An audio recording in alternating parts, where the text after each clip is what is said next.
Exam టైంలో ఈ 3 problems ప్రతి ఒక్క స్టూడెంట్ ఫేస్ చేస్తాడు. ప్రాబ్లమ్స్ ఏంటంటే number 1, more syllabus less time. Syllabus చాలా ఉంది కానీ టైం కొంచెమే ఉంటుంది. ఫైనల్ గా మనకున్న సిలబస్ ని ఈ కొంత టైంలో ఎలా కవర్ చేయాలి? సెకండ్ 1, చదువుకున్నవి గుర్తుండవు. చదవడానికి సిలబస్ అయితే చాలా ఉంది. ఈ మొత్తం సిలబస్ ని చదివి గుర్తించుకోవడానికి ఏ టెక్నిక్ వాడాలి?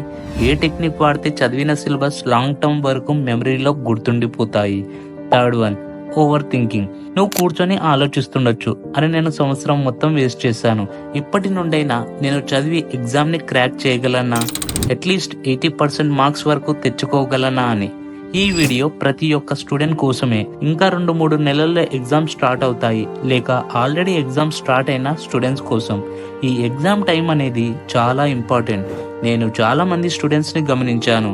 ఎగ్జామ్స్ టైంలో చాలా ఫోకస్ గా చదివి, ఈ స్ట్రాటజీస్ ఫాలో చేసి చదివి బోర్డ్ ఎగ్జామ్స్ ని క్రాక్ చేశారు. అది ఐఐటి జేఈ అయినా లేదా నీట్ ఎగ్జామ్ అయినా. ఏ కాంపిటేటివ్ ఎగ్జామ్ తీసుకున్నా లాస్ట్ టైంలో చదువుకుని ఎగ్జామ్స్ ని క్రాక్ చేసిన వాళ్ళు చాలా మంది ఉన్నారు. కొంతమంది స్టూడెంట్స్ సంవత్సరంలో మొత్తం చదివిన ఎగ్జామ్ టైంలో కొన్ని మిస్టేక్స్ చేయడం వల్ల ఆ ఎగ్జామ్స్ ని క్రాక్ చేయలేక క్లాస్ లో టాపర్ గా రాలేకపోయారు. ఈ ఎగ్జామ్ టైం అనేది అందరి స్టూడెంట్స్ కి చాలా ఇంపార్టెంట్. మీలో కూడా ఈ 3 ప్రాబ్లమ్స్ ఉండే ఉంటాయి. నేను ఇప్పుడు చెప్పబోయే ఈ 3 స్టెప్స్ ఫాలో అయితే కొంత టైంలోనే మంచి మార్క్స్ తెచ్చుకుంటారు. ఇవి చెప్పబోయే ముందు మీలో ఎంతమంది ఈ స్మార్ట్ స్టెప్స్ ని యూజ్ చేసుకొని మంచి మార్క్స్ తెచ్చుకోవాలనుకుంటున్నారో కామెంట్ సెక్షన్ లో ఎస్ అని టైప్ చేయండి. ఇప్పుడు ఈ 3 స్టెప్ ప్రాసెస్ గురించి మాట్లాడుకుందాం. Step number 1, read less. మీరు ఆలోచిస్తున్నారా, వీడేంటి రీడ్ లెస్ అంటున్నాడని? చెప్తాను, జాగ్రత్తగా వినండి. ఎగ్జామ్స్ టైంలో చాలా మంది స్టూడెంట్స్ ఒక కామన్ మిస్టేక్ చేస్తారు. అదేంటంటే, ఫర్ సపోజ్ నీకు రేపు ఎస్ఎస్టీ ఎగ్జామ్ ఉంది. నీ ఫ్రెండ్ కి ఫోన్ చేసి, నాకు ఎస్ఎస్టీ ఎగ్జామ్ ఉంది, ఏ బుక్ ని చదవాలి, ఏ లెక్చర్ చెప్పినవి నేర్చుకుంటే టాప్ మార్క్స్ వస్తాయి అని అడిగితే, దానికి మీ ఫ్రెండ్ యూట్యూబ్ లో కొన్ని వీడియోస్ సజెస్ట్ చేసి, దానితో పాటు ఒక బుక్ కూడా సజెస్ట్ చేసి, ఆ బుక్ నుండే క్వశ్చన్స్ వస్తాయంటే నీవు స్టోర్ కి వెళ్ళి ఆ బుక్ తెచ్చుకొని చదువుకుంటావు. మళ్ళీ 1 గంట తర్వాత ఇంకో ఫ్రెండ్ కి కాల్ చేసి, నేను ఎస్ఎస్టీ ఎగ్జామ్ కి ప్రిపేర్ అవుతున్నా, అది కూడా ఈ బుక్ నుండి చదువుతున్నా అని చెబితే, దానికి మీ ఫ్రెండ్, నువ్వు ఈ బుక్ నుండి ఎందుకు చదువుతున్నావు, ఈ బుక్ వేస్ట్, అందులో నుండి ఏమీ రావు అని చెప్పి వేరే బుక్ సజెస్ట్ చేసి, దీని నుండి మాక్సిమం క్వశ్చన్ పేపర్ ప్రిపేర్ చేస్తారు అని చెబితే, మళ్ళీ నీవు బుక్ స్టోర్ కి వెళ్ళి ఆ బుక్ తీసుకుంటావు. ఇలానే జరుగుతుంది కదా. ఇక్కడే మీరు పెద్ద మిస్టేక్ చేస్తున్నారు.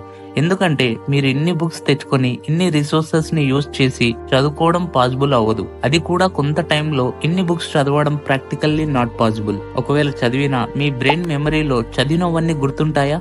లేదు. మనం మనుషులం, ఇన్ని పుస్తకాలు గుర్తించుకోవడం చాలా కష్టం. మన స్టెప్ 1 ఇదే, రీడ్ లెస్. అంటే కొన్ని బుక్స్ నే చదువు, తక్కువ రిసోర్సెస్ ని యూజ్ చేయు. అన్ని చదవాలన్న రేసులో పడి ఏమి గుర్తించుకోలేకపోతాం. అందుకే మనం ఈ 80-20 రూల్ ని ఫాలో అవ్వాలి. గుర్తించుకోండి, ఈ స్ట్రాటజీ చాలా ఇంపార్టెంట్. ఇది ఏ ఎగ్జామ్ అయినా అవ్వనివ్వండి, అది IIT JEE or NEET exam అయినా, UPSC or class 10, 9, inter, degree, ఏ ఎగ్జామ్ అయినా సరే, ప్రతి ఎగ్జామ్ లో 20% సిలబస్ తోనే మీ 80% క్వశ్చన్ పేపర్ రెడీ అవుతుంది. సిలబస్ లోని 20% టాపిక్స్ అవి ప్రతి ఎగ్జామ్ లో వస్తుంటాయి. మీరు నన్ను అడగొచ్చు, ఏ టాపిక్స్ వస్తాయి మాకు ఎలా తెలుస్తుంది అని కదా.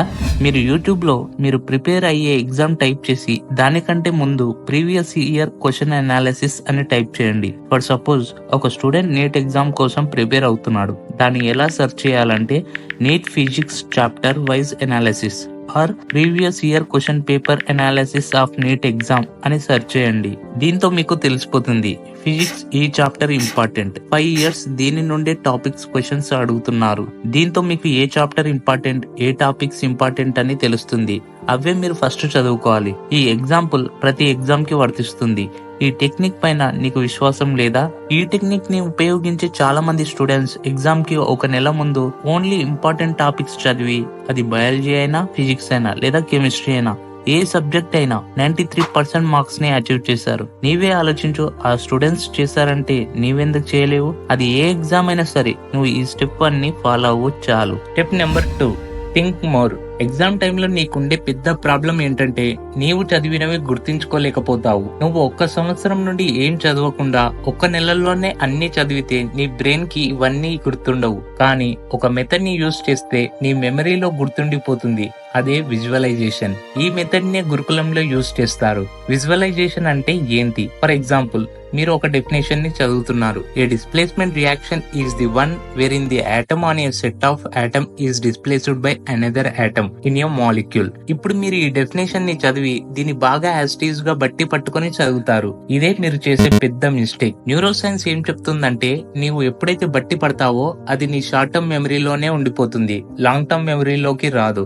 ఎగ్జామ్ కి ఒక రోజు ముందు బట్టి పడితే గుర్తుండొచ్చు, కానీ ఎగ్జామ్ కి 4 రోజుల ముందు బట్టి పట్టి చదివినవి ఎగ్జామ్ టైంలో గుర్తుండవు. ఎందుకంటే నీవు బట్టి పట్టావు కాబట్టి. విజువలైజేషన్ ప్రాసెస్ ఏంటంటే ఇప్పుడు ఈ డెఫినేషన్ ని చదివి దీనిని తెలుగులో అర్థం చేసుకుని ఒక ఆటం ఇంకో ఆటమ్ తో డిస్ప్లేస్ చేసింది. ఎందుకంటే ఏ అనే ఆటమ్ బి కంటే ఎక్కువ రియాక్టివ్ ని కలిగి ఉంది. ఇలా అర్థం చేసుకుని విజువలైజ్ చేసుకోవాలి. నీవు చదివేటప్పుడు నీ 2 చేతులను యాక్షన్ చేస్తూ నేర్చుకోవాలి. ఇదే సిస్టమ్ గురుకులంలో నేర్పిస్తారు. ఎప్పుడైతే నీవు చదువుతూ నీ 2 చేతులను యాక్షన్ చేస్తూ నేర్చుకుంటావో అది లాంగ్ టర్మ్ మెమరీలోకి త్వరగా వెళ్తుంది. నీకు ఎగ్జామ్స్ త్వరలో వస్తున్నాయి. చదువుకునేది చాలా ఉంది, అయితే నీవు చదివే విధానాన్ని చేంజ్ చేయాలి. బట్టి పట్టి చదవద్దు. నీవు చదువుకున్నది తెలుగులో అర్థం చేసుకుని విజువలైజ్ చేస్తూ నీ 2 చేతులని యూజ్ చేస్తూ చదివితే నీలో ఉన్న బ్రెయిన్ సెల్స్ త్వరగా కనెక్ట్ చేసుకోగలదు. ఇలా చేస్తే నీవు చదివినవన్నీ బాగా గుర్తుండిపోతాయి. ఈ టెక్నిక్ ని 7 రోజులు ఫాలో అవ్వు, తప్పకుండా ఈ ప్రాబ్లమ్ సాల్వ్ అవుతుంది. స్టెప్ నెంబర్ 3, ఓవర్ థింకింగ్ ని ఎలా ఓవర్కమ్ చేయాలి? ఈ స్టెప్ ని ఒక ఎగ్జాంపుల్ స్టోరీ నుండి అర్థం చేసుకుందాం. ఈ స్టోరీ 11th క్లాస్ చదివే పిల్లాడు రమేష్ ది. ఒకసారి రమేష్ కి ఫ్రెండ్స్ తో కలిసి నైట్ పార్టీకి వెళ్ళాలి. అప్పుడు రమేష్ వాళ్ళ అమ్మ దగ్గరికి వెళ్లి, అమ్మ నేను ఫ్రెండ్స్ తో కలిసి నైట్ పార్టీకి వెళ్తున్నా అని చెబితే దానికి వాళ్ళమ్మ సరే వెళ్ళు, కానీ టైం కి తిరిగి వచ్చేయి, ఎక్కువ లేట్ చేయకు అంటుంది. సరే అని రమేష్ రెడీ అయ్యి ఇంటి నుండి వెళ్లే టైంకి వాళ్ళ నాన్న గేట్ తీసుకుని లోపలికి వస్తూ ఎక్కడికి వెళ్తున్నావు అని అడుగుతాడు. దానికి రమేష్, నాన్న అది నేను ఫ్రెండ్స్ తో కలిసి నైట్ పార్టీకి వెళ్తున్నా. దానికి వాళ్ళ నాన్న వద్దు అంటాడు. ఎందుకు నాన్న, నన్ను ఎక్కడికి వెళ్ళనివ్వవు, నన్ను వెళ్ళనివ్వచ్చుగా అంటే దానికి వాళ్ళ నాన్న ఇచ్చే రీజన్, ఇప్పుడు నువ్వు బండి పైన పార్టీకి వెళ్తావు, ఒకవేళ బండికి యాక్సిడెంట్ అయితే నీకు దెబ్బలు తగులుతాయిగా. ఏంటి నాన్న అలా అంటున్నావు? సరే నేను బండి పైన వెళ్ళను, సైకిల్ పైన వెళ్తా.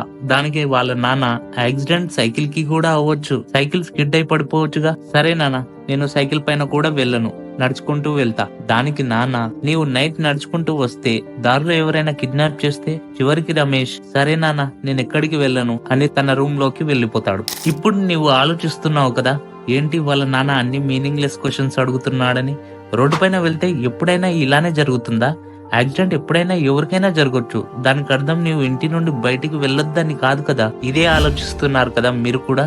ఈ స్టోరీ రమేష్ వాళ్ళ నాన్నది కాదు, నీది. ఎస్, ఎగ్జామ్స్ కి టైం కొంచెమే ఉంది. నేను ఈ ఎగ్జామ్ ని క్రాక్ చేయగలనా లేదా, 80% మార్క్స్ అయినా వస్తాయా రావా, నాకు భయం అవుతుంది. ఇలానే కదా నీకు నీవు ఆలోచిస్తున్నావు. నీతో నువ్వు ఇదే చెప్పుకుంటున్నావు కదా. సేమ్ నీవు రమేష్ వాళ్ళ నాన్నలాగే ఆలోచిస్తున్నావు కదా. ఇంత ఆలోచించి ఏం లాభం? అట్లీస్ట్ నీకు నీవు బెస్ట్ ఇవ్వడానికి ట్రై చేయి, తర్వాత ఏదైతే అది అవుతుంది. రోడ్డు పైన యాక్సిడెంట్స్ అవుతున్నాయని ఇంట్లో నుండి బయటకు వెళ్లకుండా ఉండలేం కదా. ఎగ్జామ్స్ లో స్టూడెంట్స్ ఫెయిల్ అవుతున్నారంటే దానికి అర్థం ఎగ్జామ్స్ కి చదవడం మానేయటం కాదు కదా. ఓవర్ థింకింగ్ అనేది నీ బ్రెయిన్ లోనే ఉంది. ఎప్పుడైనా ఓవర్ థింక్ చేస్తున్నట్లయితే నేను చెప్పిన ఈ స్టోరీని గుర్తుంచుకోండి, మీరు ఓవర్ థింక్ నుండి బయటకు వస్తారు. నేను ఇప్పుడు చెప్పిన 3 స్టెప్స్ ని మీ ఎగ్జామ్స్ టైమ్ లో యూజ్ చేయండి. మీరు యావరేజ్ కేటగిరీ నుండి టాపర్ కేటగిరీకి వెళ్తారు. ఇవి ఖచ్చితంగా ఫాలో అవుతాం అనే వాళ్ళు yes I will do it అని కామెంట్ చేయండి.